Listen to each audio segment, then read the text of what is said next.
மீகா அதிகாரம் 5. சேனைகளுடைய நகரமே, இப்போது தண்டு தண்டாக கூடிக்கொள். நமக்கு விரோதமாக முற்றுகை போடப்படும். இஸ்ரவேலுடைய நியாயாதிபதியை கோலினால் கன்னத்திலே அடிப்பார்கள். எப்பிராத்தா எண்ணப்பட்ட பெத்லெகேமே, நீ யூதேயாவில் உள்ள ஆயிரங்களுக்குள்ளே சிறியதாயிருந்தும் இஸ்ரவேலை ஆளப்போகிறவர் உன்னிடத்திலிருந்து புறப்பட்டு என்னிடத்தில் வருவார். அவருடைய புறப்படுதல் அநாதி நாட்களாகிய பூர்வத்தினுடையது.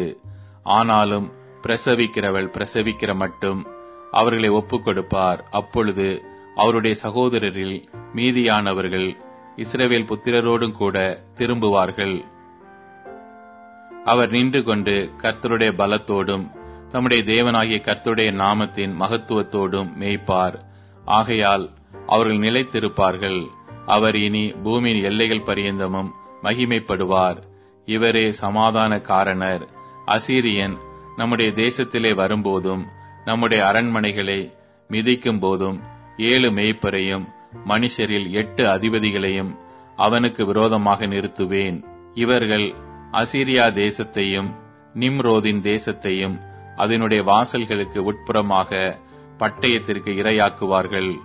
அசீரியன் நம்முடைய தேசத்தில் வரும்போதும் நம்முடைய எல்லைகளை மிதிக்கும் போதும் அவனுக்கு நம்மை தப்புவிப்பார்.